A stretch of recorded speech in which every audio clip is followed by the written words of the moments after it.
Sudden lightning, deafening thunder, and torrential rain that seemed determined to drown everything. When Zoe pulled into the driveway of her fiancé Jason's family estate, the sky over the small town of Ashridge was a charcoal hue. Before she could turn off the car, a downpour began, soaking her in seconds as she raced to the porch. Jason's mother, Miranda, opened the door. The light from the foyer silhouetted her sharp figure, a towel slung over her shoulder, her perfectly arched brows furrowed as she glanced at Zoe. "Well, you're wet," Miranda remarked, a hint of annoyance in her tone.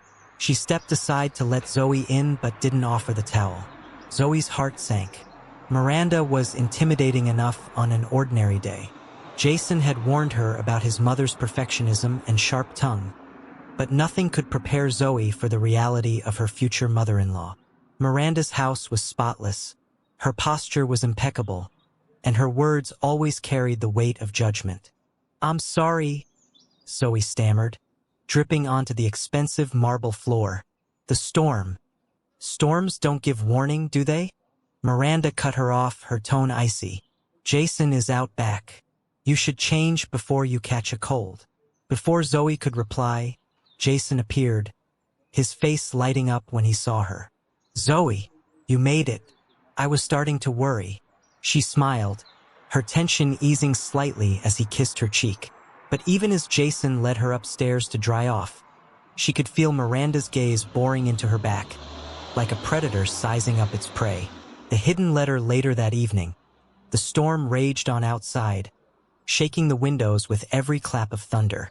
Jason was in the kitchen, helping his younger brother Alex prepare dinner, while Miranda sat in the living room sipping tea.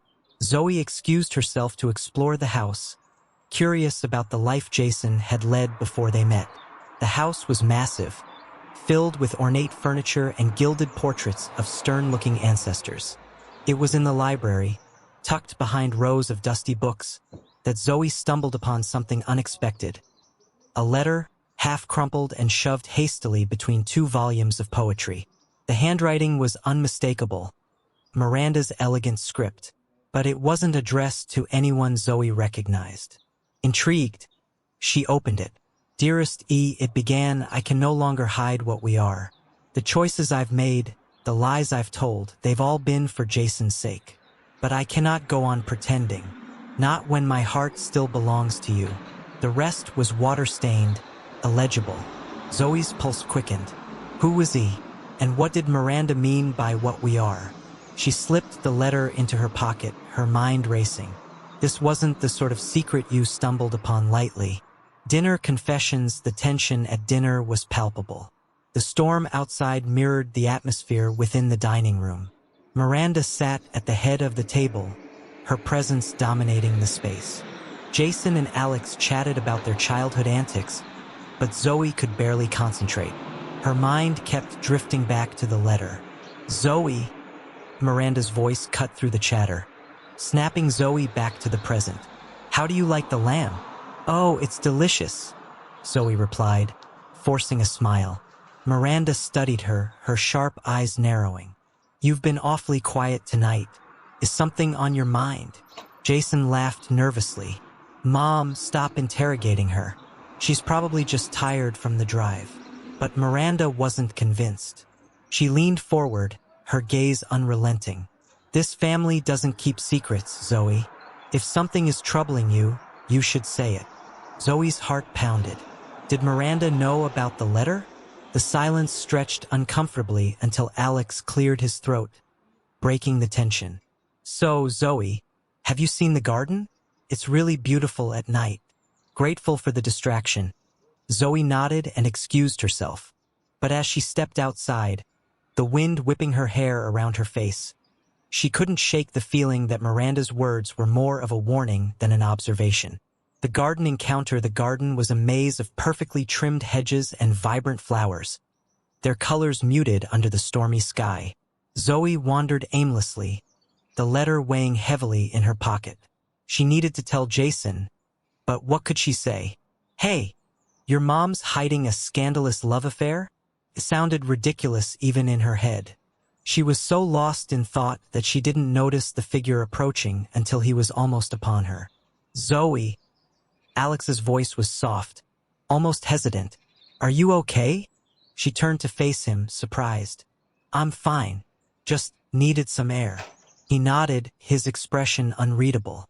"Listen, I know my mom can be intense, but she means well. She just wants what's best for Jason." Zoe frowned.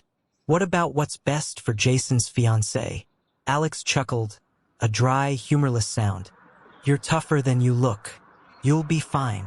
Before Zoe could respond, a loud crash echoed from inside the house, followed by Miranda's raised voice. Zoe and Alex exchanged a worried glance and hurried back inside. The accusation they found Miranda in the library, her face pale and her hands trembling. She was holding the crumpled letter. "Zoe," she said, her voice cold and accusatory. "Care to explain why this was in your possession?" Jason and Alex appeared behind Zoe, their expressions a mix of confusion and concern. "Mom, what's going on?" Jason asked. Miranda ignored him, her piercing gaze locked on Zoe. "How dare you invade my privacy?" Zoe's mind raced. How had Miranda found the letter? Had she been watching Zoe all along? "I didn't mean to," Zoe began, but Miranda cut her off. "This is my house," she snapped. "And in my house, you do not snoop through my things." Jason stepped forward, his protective instincts kicking in. "Mom, you're overreacting. I'm sure Zoe didn't mean any harm." Miranda scoffed. "You think this is overreacting?" She had no right to. But before she could finish, Alex spoke up, his voice calm but firm. "Maybe it's time you explained what the letter is about, Mom." The room fell silent. Miranda's face hardened, her carefully constructed facade cracking under the pressure. For the first time since Zoe had met her, Miranda looked vulnerable. "This letter," she said slowly, "is none of your business. It's from a time in my life that has nothing to do with you or this family." But Zoe wasn't convinced. Miranda's words only deepened the mystery. Who was he? And why was Miranda so desperate to keep the letter a secret? The room was electric with unspoken tension, the kind that made every breath feel heavier than the last. Miranda clutched the letter as if it were a lifeline, her gaze darting between Jason, Alex, and Zoe. Jason's brows furrowed in frustration, and Zoe felt her pulse quicken under the weight of Miranda's glare. "Mom," Jason said, his voice low and steady, "we're not kids anymore. Whatever this is, we deserve to know." Miranda exhaled sharply, her grip on the letter tightening. "This doesn't concern you, Jason," she said. "It's a part of my past, and it should stay there." But Alex wasn't so easily deterred. "Come on, Mom. This is obviously something important. You can't just brush it off." For a moment, Miranda looked ready to snap, but then her shoulders slumped, and the fire in her eyes dimmed. "Fine," she said, her voice barely above a whisper. "But you won't like what you hear." A scandalous revelation. Miranda gestured for everyone to sit, her hands trembling as she placed the letter on the coffee table. She poured herself a glass of brandy from the bar cart and downed it in one gulp before speaking. "E stands for Ethan," Miranda began, her tone heavy with regret. "He was my first love, long before I met your father." Jason and Alex exchanged shocked glances, while Zoe leaned in, unable to hide her curiosity. "We were young and reckless," Miranda continued. "He was an artist, the kind of man who lived for passion and chaos. My parents hated him, of course, and when they found out I was pregnant," her voice cracked, and she paused to compose herself, "they forced me to give the baby up for adoption. I never saw Ethan again." The revelation hung in the air like a storm cloud. Jason was the first to break the silence. "You had another child?" "We have a sibling."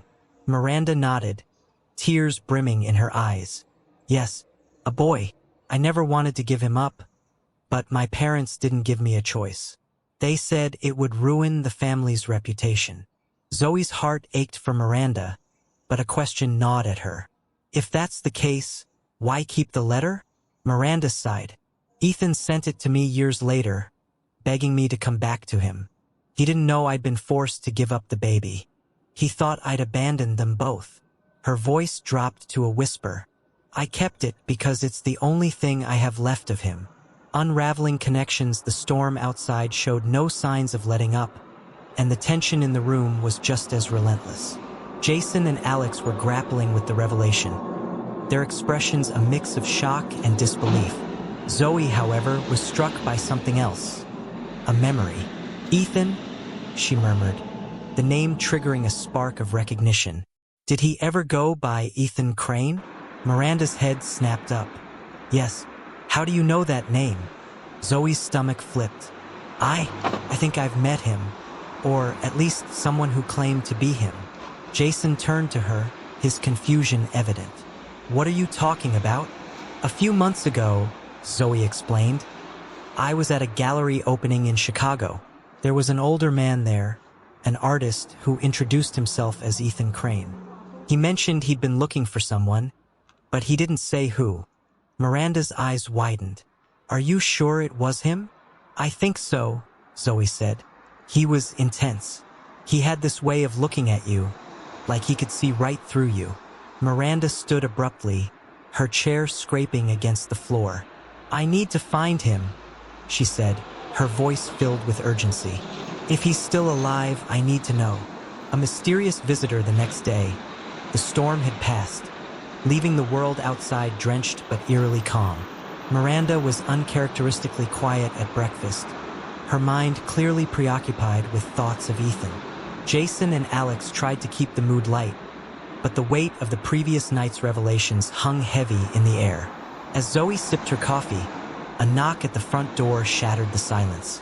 Jason rose to answer it, but before he could reach the foyer, Miranda stopped him. I'll get it, she said, her voice tense. She opened the door to reveal a man in his mid-30s, his sharp features and piercing blue eyes bearing a striking resemblance to Miranda. He was soaked from the rain, his hair plastered to his forehead, but his posture was confident, almost defiant. Miranda Lawson? He asked, his voice steady. Miranda froze, her hand gripping the doorframe. Yes, who are you? The man's lips curled into a small, bitter smile. My name is Eric Crane. I think you're my mother. The mother and the son. The room erupted into chaos. Jason and Alex bombarded Eric with questions, while Miranda stood silently, her eyes locked on the son she'd lost decades ago. Zoe watched from the sidelines, feeling like an intruder in a deeply personal moment. Finally, Miranda found her voice. How did you find me? Eric shrugged, his expression guarded. It wasn't easy. I've been looking for years. Ever since I found out I was adopted.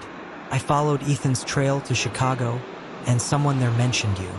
Miranda's hands trembled as she reached out to touch Eric's face, as if to confirm he was real. You look just like him, she whispered. Eric flinched at her touch, his demeanor stiff. I didn't come here for a family reunion, he said. I just wanted answers. Why did you give me up?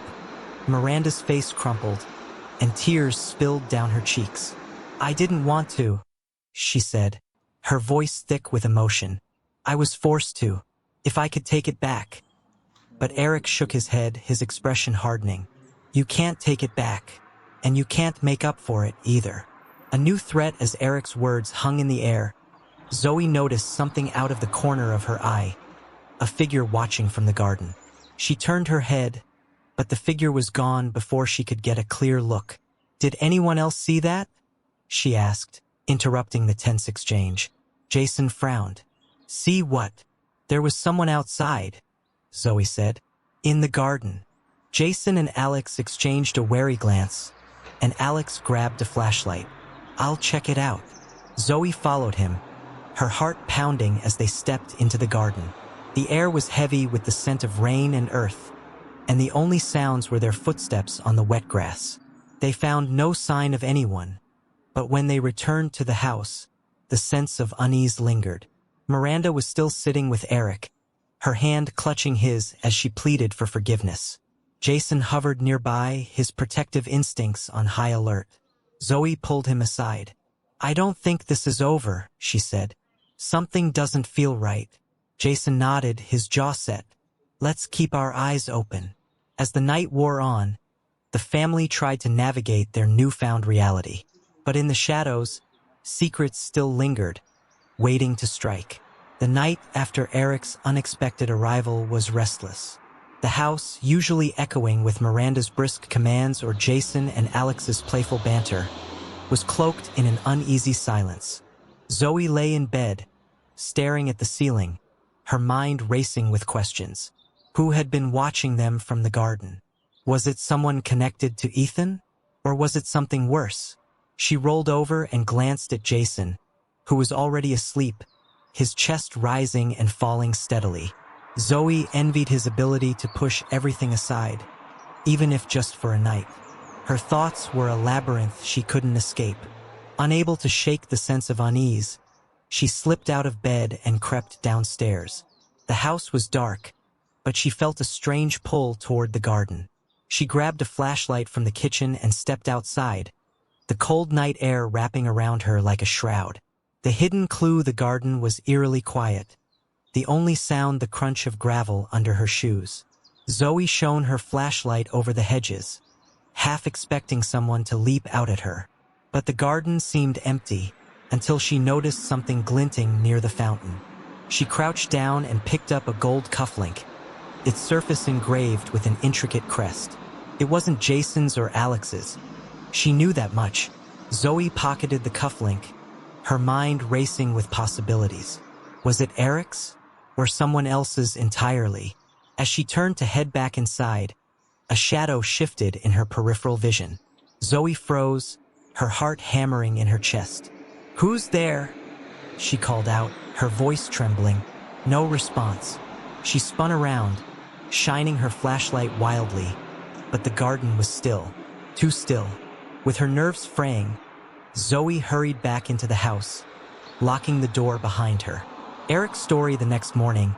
Eric was already awake, sitting at the kitchen table with a cup of coffee. His eyes were bloodshot, and he looked like he hadn't slept at all. Zoe hesitated in the doorway before stepping inside. "Morning," she said softly.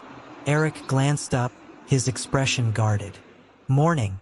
She poured herself a cup of coffee and sat across from him, the cufflink burning a hole in her pocket. "So, you've had a lot to process." He snorted. "That's putting it lightly. Do you believe her?" Zoe asked, her voice careful. Eric stared into his coffee, his jaw tightening. "I don't know," he admitted. "I've spent my whole life wondering why I wasn't enough for my parents to keep me. And now I'm supposed to just accept that she was forced? That she had no choice?" Zoe reached out, placing a hand on his arm. "Sometimes the truth is messy.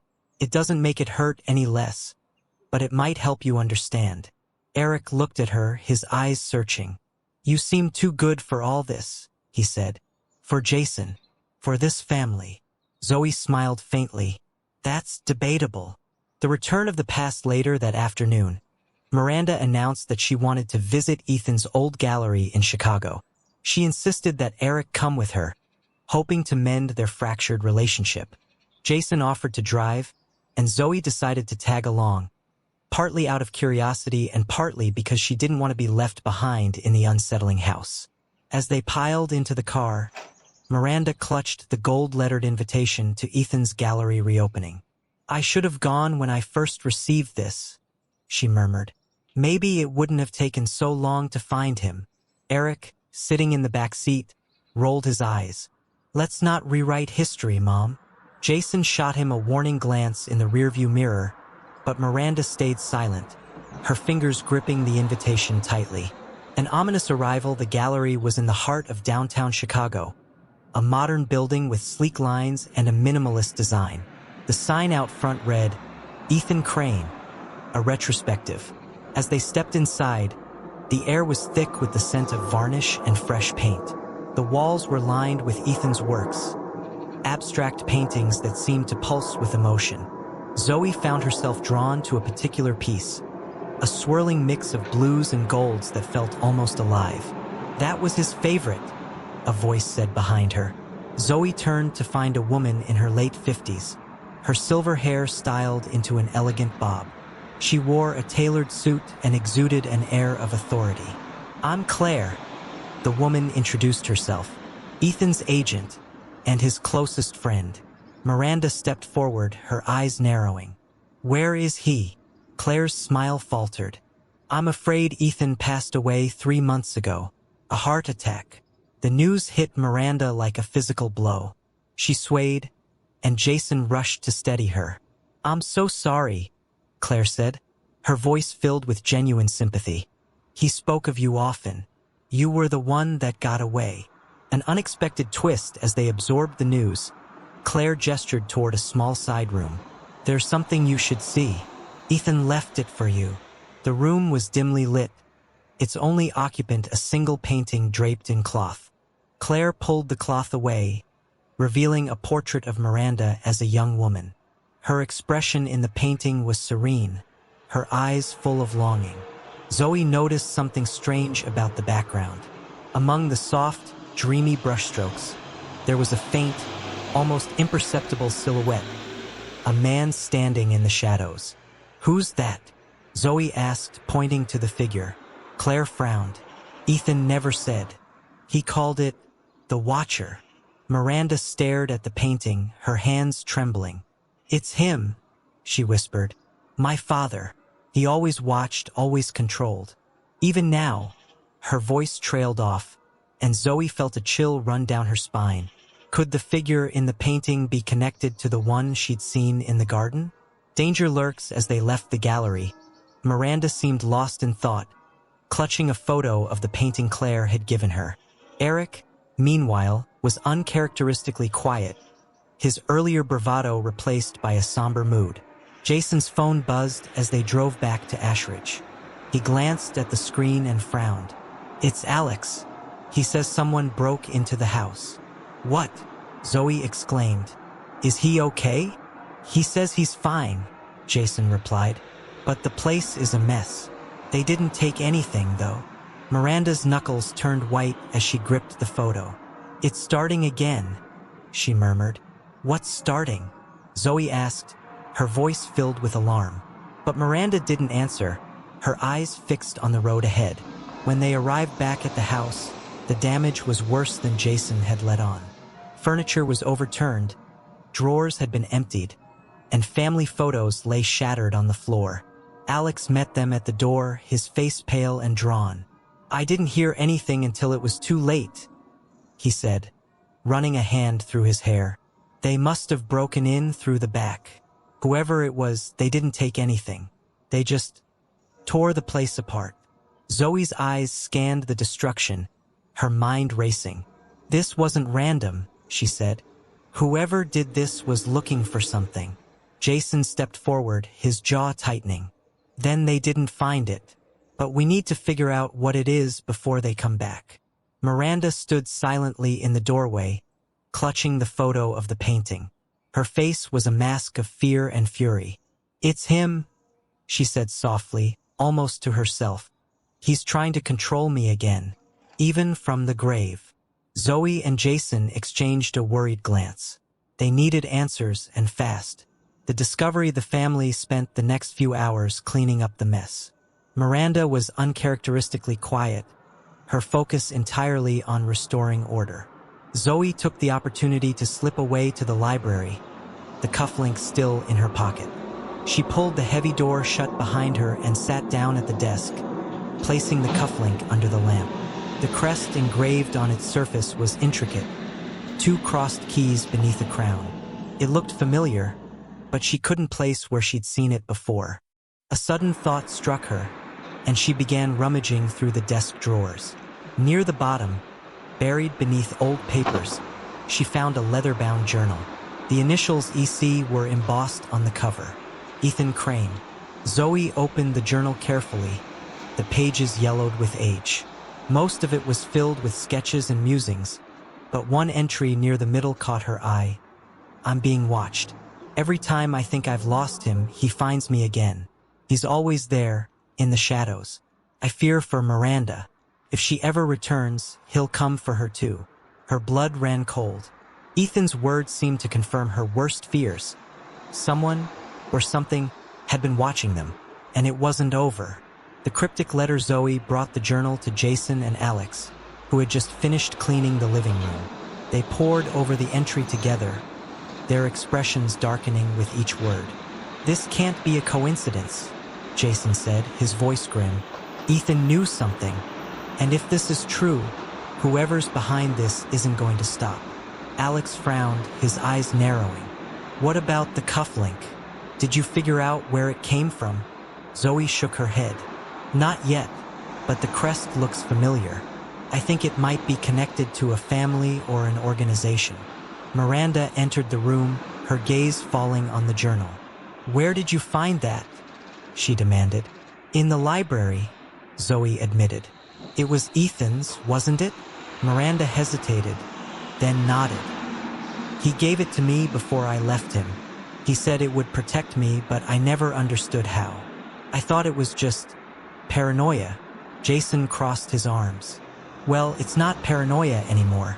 Whoever broke in is after something, and they're willing to scare us to get it." Miranda sank into a chair, her face pale.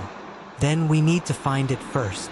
The key to the mystery the following day, Zoe decided to investigate the cufflink further.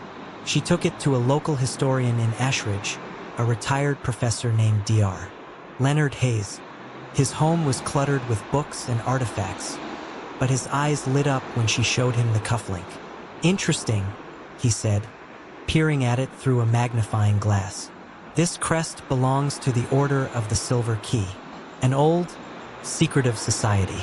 Zoe leaned forward, her heart racing. "What kind of society?" Dr. Hayes rubbed his chin thoughtfully. "They were known for their influence in high society. Bankers, politicians, powerful families. But they were also rumored to be involved in unsavory activities. Blackmail, coercion. Their motto was, 'Control is the ultimate power.'"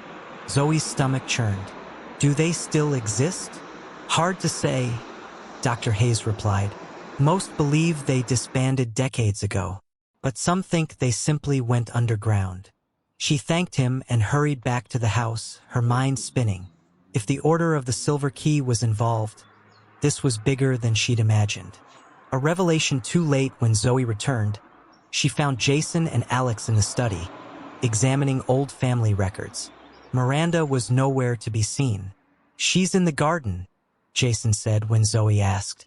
"She said she needed some air." Zoe told them what Dr. Hayes had said about the Order of the Silver Key. Alex whistled low. "Sounds like the kind of people Ethan would have tangled with." Jason frowned. "If they're after something connected to him, we need to figure out what it is, and fast." Before Zoe could respond, a scream echoed from the garden. They bolted outside, finding Miranda on the ground, clutching her arm. Blood seeped through her fingers where a deep gash marred her skin. "He was here," she gasped. He said I'd pay for what I did." Jason helped her to her feet, his face a mask of rage. "Did you see his face?" Miranda shook her head. "No, he was wearing a mask." Zoe's eyes darted around the garden, searching for any sign of the intruder. But whoever it was had vanished, leaving only the faint scent of smoke in the air. A deadly warning that night, as the family huddled together in the living room, a package arrived at the front door. Jason opened it cautiously, revealing a single item inside, a black key. Attached to it was a note, written in elegant cursive. "The truth lies beneath the roots of the past. Dig, and you will find your fate." Miranda's face drained of color as she read the note. "It's him," she whispered. "It's the Order. They've come for Ethan's secrets." Jason and Alex exchanged a grim look, and Zoe felt a chill run down her spine. Whoever was behind this wasn't just after information. They were sending a message. "We're not playing their game," Jason said firmly. "Whatever this is, we're ending it." But as they stared at the black key, a sense of dread settled over the room. The past was rising to the surface, and it wouldn't rest until its secrets were unearthed. The morning after the black key arrived, a heavy silence hung over the house. Zoe was the first to wake, tiptoeing into the kitchen to make coffee. She needed a moment to collect her thoughts, but as she turned the corner, she found Eric sitting at the counter, bleary-eyed and munching on a piece of toast. "Couldn't sleep either?" she asked, pouring herself a mug. Eric shook his head, crumbs falling from his mouth. "What gave it away? The raccoon eyes?" Zoe chuckled, setting her coffee down. "I thought you'd have skipped town by now." He raised an eyebrow. "What, and missed the family drama? Besides, I need answers as much as you do." Their conversation was interrupted by Jason stumbling into the room, shirtless and hair sticking out in every direction. He yawned loudly and gave Zoe a lopsided grin. "Morning, babe." Before Zoe could reply, Miranda appeared in the doorway, her gaze landing on Jason. "Jason!" she snapped, her face a mix of horror and amusement. "For heaven's sake, put on a shirt. We're not in a frat house." Jason blinked, clearly disoriented, and glanced down at his bare chest. "What? It's just family. And me," Eric added, smirking. Jason turned beet red and muttered, "Fine, fine," as he retreated back upstairs. Zoe tried and failed to suppress her laughter, the tension in the air momentarily lifting. The sweet gesture later that day, Jason made up for his earlier embarrassment with a heartfelt gesture. As Zoe sat on the porch, flipping through Ethan's journal, Jason appeared with a bouquet of wildflowers in his hand. The petals were slightly wilted, but the effort was endearing. "Found these in the woods," he said, offering them to her. "Thought you might like them." Zoe raised an eyebrow. "You went into the woods for me? Didn't you say there were coyotes out there?" Jason shrugged, sitting beside her. "Worth it. Besides, I had a stick." Zoe laughed, taking the flowers and brushing a kiss across his cheek. "You're ridiculous, but thank you." Digging for the truth, the family gathered in the garden that afternoon, determined to follow the cryptic clue from the black key. Miranda had finally confessed that Ethan had once hidden something in the estate's old root cellar, a place that hadn't been used in decades. "It's under the old oak tree," Miranda explained, her voice trembling. "He told me it was the only place he felt safe keeping it." Armed with shovels and flashlights, they set to work. Jason and Alex did most of the digging, while Zoe and Eric sifted through the dirt for anything unusual. Miranda stood off to the side, clutching a shawl around her shoulders. After hours of digging, Jason's shovel hit something solid. "I think I've got it," he called out, excitement lacing his voice. They unearthed a small metal box, its surface rusted but intact. Jason inserted the black key, and with a satisfying click, the lid sprang open. Inside were bundles of old letters, photographs, and a small, leather-bound notebook. Miranda reached for the notebook with trembling hands, flipping through its pages. "It's Ethan's ledger," she whispered. This proves everything." Secrets and sweetness, as Miranda read aloud. The family learned that Ethan had been documenting the Order of the Silver Keys activities for years. The ledger contained names, dates, and detailed accounts of their dealings. But what struck Zoe most was a letter tucked into the back of the ledger, addressed to Miranda. "My dearest Miranda," it began, "if you're reading this, it means you've found the truth. I always knew the Order wouldn't leave us alone, but I couldn't bear to involve you or our child in this. Please forgive me for the life I couldn't give you. You were my light in the dark." Miranda's voice broke as she read the last line, tears streaming down her face. "He never stopped loving me," she murmured. Jason wrapped an arm around his mother, while Zoe felt her own tears welling up. The moment was bittersweet, a mix of grief and the solace of knowing Ethan had tried to protect them. A new start with the ledger in hand, the family contacted the authorities, who assured them the Order's remnants would be investigated. But for Zoe, Jason, and the rest of the family, the ordeal marked the start of a new chapter. That evening, as they sat around the dining table, Alex made an unexpected announcement. "I'm moving out," he said. "This whole thing made me realize I need to, I don't know, start living my own life." Miranda looked surprised but nodded. "I think that's a good idea," she said, a small smile playing on her lips. Just promise to visit. Zoe leaned against Jason, feeling a sense of peace for the first time in days. What about you, Jason? Any big plans? Jason grinned, pulling a small box from his pocket. Actually, yeah. Zoe, I was saving this for a better time, but will you marry me? Zoe gasped, tears spilling down her cheeks as she nodded. Of course, yes. The family erupted into cheers, the earlier tension replaced by genuine joy. For the first time, they felt like a family. Flawed, complicated, but bound by love. Epilogue. A sweet surprise a few weeks later, as Zoe and Jason planned their wedding, Miranda approached Zoe with a mischievous smile. I found something in Ethan's things, she said, handing Zoe a small, wrapped package. Zoe opened it to reveal a locket, its interior engraved with the words, "For the one who sees the light." It's beautiful, Zoe said, her voice thick with emotion. Miranda nodded. He meant it for me, but I think it belongs to you now. You've brought more light to this family than I ever thought possible. Zoe hugged her future mother-in-law tightly, the rift between them finally healed. As the family prepared for the future, they knew the past would always linger in the shadows. But together, they were ready to face whatever came next, with love, resilience, and a little humor to see them through.